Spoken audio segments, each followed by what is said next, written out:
Assalamualaikum warahmatullahi wabarakatuh. Belajar bersama Pak Eko. Kali ini kita akan mempelajari materi menyederhanakan pecahan. Dan ini merupakan bagian kelima dari seri materi mengenai pecahan. Oke, langsung saja. Anak-anak pasti masih ingat dengan pecahan senilai, seperti pecahan-pecahan yang tampak pada gambar ini. Semuanya memiliki nilai yang sama. Kalau kita lihat di sini, pembilang dan penyebutnya merupakan bilangan yang berbeda-beda. Namun, pada dasarnya, pecahan ini memiliki nilai setengah atau 1/2. Pecahan 1/2 ini merupakan bentuk yang paling sederhana dari seluruh pecahan senilai yang tampak pada gambar ini. Anak-anak juga pasti masih ingat bagaimana menentukan pecahan senilai. Salah satunya adalah dengan cara mengalikan. Seperti yang tampak pada gambar, di sini dikalikan dengan 2, 3, 4, 5, 6, dan seterusnya. Selain dengan cara mengalikan, menentukan pecahan senilai juga bisa dengan cara membagi atau menyederhanakan. Di sini kita mengambil contoh untuk pecahan 12/18 akan kita sederhanakan dengan cara membagi. Yang pertama, karena pembilang dan penyebutnya adalah bilangan genap, kita bagi dengan 2. Menghasilkan pecahan 6/9. Kemudian kita bagi dengan 3 menghasilkan pecahan 2/3. Dan ini merupakan bentuk yang paling sederhana dari pecahan-pecahan senilai pada gambar ini. Dari penjelasan ini, kita dapat menyimpulkan bahwa menyederhanakan pecahan dapat dilakukan dengan cara membagi pembilang maupun penyebut dengan bilangan bulat. Jadi misal yang atas dibagi 2, maka yang bawah dibagi 2. Atau yang atas atau pembilangnya dibagi 3, maka yang bawah atau penyebutnya dibagi 3. Dari sini kita dapat mengembangkan cara yang mudah dalam menyederhanakan pecahan, yaitu dengan cara membagi menggunakan bilangan prima. Nah, anak-anak pasti sudah pernah mengenal dengan bilangan prima, yaitu bilangan yang hanya memiliki 2 buah faktor. Nah, bilangan prima tersebut adalah 2, 3, 5, 7, 11, 13, 17, 19, 23, dan seterusnya. Namun, bilangan-bilangan ini yang akan kita gunakan yang paling sering adalah bilangan yang kecil. Bilangan prima terkecil yaitu 2, 3, 5 ini nantinya akan paling sering kita gunakan dalam menyederhanakan pecahan. Semakin kecil bilangan prima tersebut, maka semakin sering kita. Oleh karena itu, kita akan belajar langsung dalam menerapkannya menggunakan contoh soal. Contoh 1, bentuk paling sederhana dari pecahan 12/30 adalah. Nah, di sini bilangan 12/30 akan kita bagi menggunakan bilangan prima. Kita mulai dari bilangan prima terkecil yaitu bilangan 2. Nah, apakah pecahan 12/30 ini dapat dibagi habis dengan bilangan 2? Kita lihat ciri bilangan yang habis dibagi 2 itu jika bilangannya genap, yaitu bilangan genap yaitu bilangan yang memiliki satuan 2, 4, 6, 8, dan 0. Satuan 0 di sini yang dimaksud adalah bilangan puluhan, ratusan, ribuan, dan seterusnya. Nah, di sini kalau kita lihat 12 merupakan bilangan genap karena satuannya 2. 30 juga bilangan genap karena satuannya 0. Oleh karena itu ini dapat habis dibagi 2. Dan kita bagi 2 maka hasilnya 6/15. Nah, ini akan kita bagi lagi dengan 2. Namun perlu kita lihat apakah masih bisa dibagi dengan 2, yaitu pembilang dan penyebutnya. Kita cek dulu. Pembilangnya atau yang atas merupakan bilangan genap. Nah, habis dibagi 2. Sedangkan penyebutnya merupakan bilangan ganjil karena memiliki satuan 5 dan ini jelas tidak habis dibagi 2. Oleh karena itu, di sini kita beralih ke pembaginya, kita beralih ke angka 3. Kita bagi 3. Nah, kita juga perlu memahami ciri bilangan yang habis dibagi 3 jika unsur-unsurnya dijumlahkan menghasilkan bilangan 3 atau 6 atau 9. Nah, di sini kalau kita lihat untuk pembilangnya 6 ini jelas habis dibagi 3. Bagaimana dengan 15? Apakah habis dibagi 3? jika unsur-unsurnya dijumlahkan menghasilkan bilangan 3, 6, atau 9. Kita lihat unsur-unsurnya dijumlahkan, misalnya ini 1 tambah 5, 6. Jelas menghasilkan angka 6, maka ini habis seperti 3. Oleh karena itu ini kita menghasilkan 2/5. Nah, dari sini kita sudah sampai kepada angka 3, maka kita tidak perlu mundur lagi, kita perlu melanjutkan di angka 3 ataupun melanjutkan ke angka 5. Jelas 2/5 ini sudah tidak habis dibagi 3 dan tidak habis lagi dibagi 5. Syaratnya pembilang dan penyebut harus sama-sama habis dibagi. Oke, dari sini kita dapat menyimpulkan pecahan 2/5 ini adalah bentuk yang paling sederhana dari pecahan 12/30.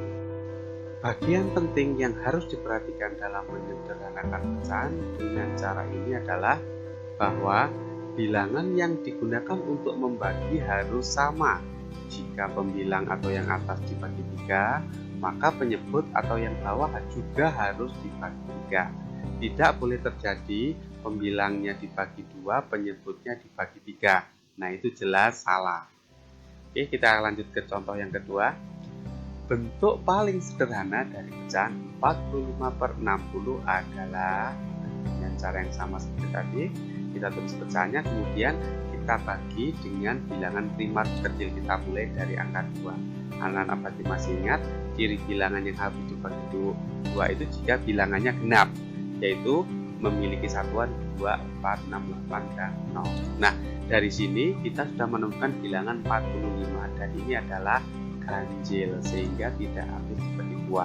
Meskipun yang bawah habis dibagi 2, maka ini tidak dapat kita bagi dengan 2 karena pembilang dan penyebutnya harus sama-sama habis dibagi 2. Oleh karena itu 2 kita lewati, kita langsung menuju ke angka 3. Jadi akan kita bagi dengan bilangan 3. Anak-anak juga perlu mengetahui ciri bilangan yang habis dibagi 3 itu jika unsur-unsurnya dijumlahkan menghasilkan bilangan 3, 6, atau 9. Kita lihat 45 ini jika 4 dan 5 dijumlahkan hasilnya 9. 9 merupakan kelipatan 3, berarti ini habis dibagi 3. Yang bawah 60, 6 tambah 0, 6. Hasilnya 6 merupakan kelipatan 3 juga, artinya keduanya pembilang dan penyebut ini akan habis dibagi 3 sehingga kita bagi 3 dan hasilnya 15/20. Nah, masih di angka 3, apakah ini habis juga dibagi 3? 15, 1 tambah 5 itu 6. Yang atas bisa. Bagaimana dengan yang bawah atau penyebutnya? 2 tambah 0, 2. Ini bukan kelipatan 3 atau tidak habis dibagi 3. Maka 3-nya sudah selesai kita lewati. Sekarang kita ke angka 5, bilangan. Bagaimana dengan ciri bilangan yang habis dibagi 5? Ciri bilangan yang habis dibagi 5 itu jika memiliki satuan 5 atau 0. Jadi bilangan yang memiliki satuan 5 atau satuan 0 atau bilangan puluhan, ratusan, dan seterusnya itu habis dibagi 5. Kita lihat ini satuannya 5, berarti yang atas habis dibagi 5.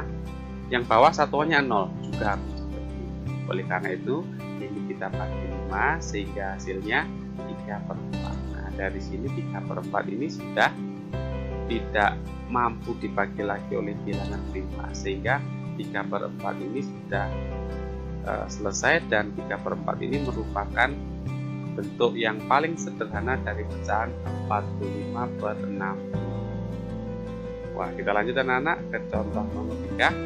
Bentuk paling sederhana dari pecahan 42/56 adalah, analisa pertama adalah mengetahui ini bilangan genap semua atau bukan, karena akan kita bagi dengan angka. Dan kebetulan ini 42 ini genap, 56 ini genap, maka kita bagi 2 dan hasilnya 21/20.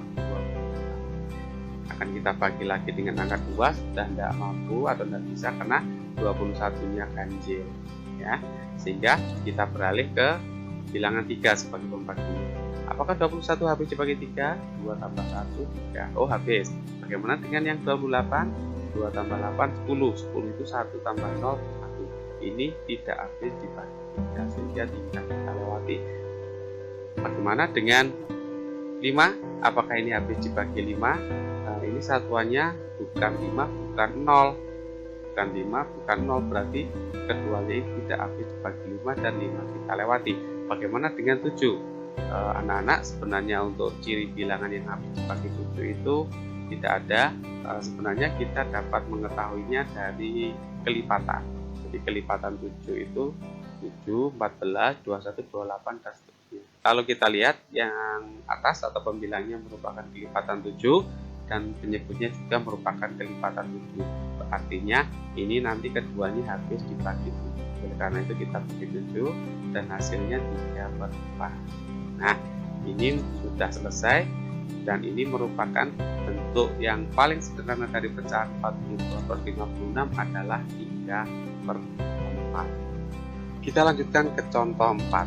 Bentuk paling sederhana dari pecahan 60/90 adalah, anak-anak, jika menemukan soal seperti ini, menyederhanakan pecahan di mana pembilangnya adalah puluhan dan penyebutnya juga puluhan atau bahkan ratusan maupun ribuan, nah kita dapat dengan mudah mengerjakannya. Langkah pertama adalah menghilangkan nolnya baik pembilang maupun penyebut. Ya, jadi dari sini kalau kita sama-sama hilangkan nolnya yang di atas maupun di bawah, maka akan kita hasilkan pecahan 6/9. Dan ini kita lanjutkan seperti cara-cara sebelumnya, yaitu dibagi 2 atau 3 atau 5 atau 7 dan seterusnya. Di sini kalau dibagi 2 yang atas bisa dan yang bawah tidak bisa, maka kita bagi 3 dan hasilnya adalah 2/3. Nah, jadi jawaban akhir atau bentuk paling sederhana dari pecahan 60/90 adalah 2/3. Kita lanjutkan untuk contoh yang terakhir. Nah, kali ini kita akan menyederhanakan pecahan dengan cara membagi menggunakan FPP. Anak-anak, sebenarnya cara yang paling efektif dalam menyederhanakan pecahan adalah membaginya menggunakan FPP dari pembilang dan penyebutnya. Jadi syaratnya anak-anak harus dapat menentukan FPP. Ya, kita ambil contoh. Bentuk paling sederhana dari pecahan 42/56 adalah di sini kita mencari FPP dulu dari 45 dan 56. Anak-anak jika masih ingat atau sudah menguasainya, FPP dari 42 dan 56 adalah 14. Sehingga bilangan 42 dan 56 ini kita bagi 14. Jadi hasilnya 34 dan ini adalah langsung bentuk yang paling sederhana dari pecahan 42/50. Nah, sampai dengan ini kita sudah menemukan 2 cara yang dapat dilakukan untuk menyederhanakan pecahan. Ya, jadi yang pertama membagi pembilang maupun penyebutnya dengan bilangan bulat, terutama bilangan prima. Dan yang kedua membagi pembilang maupun penyebutnya dengan FPP. Nah, anak-anak, cukup sekian materi untuk hari ini. Saya ucapkan terima kasih atas perhatian anak-anak. Semoga sehat selalu di masa pandemi ini dan tetap semangat belajar. Wassalamualaikum warahmatullahi wabarakatuh.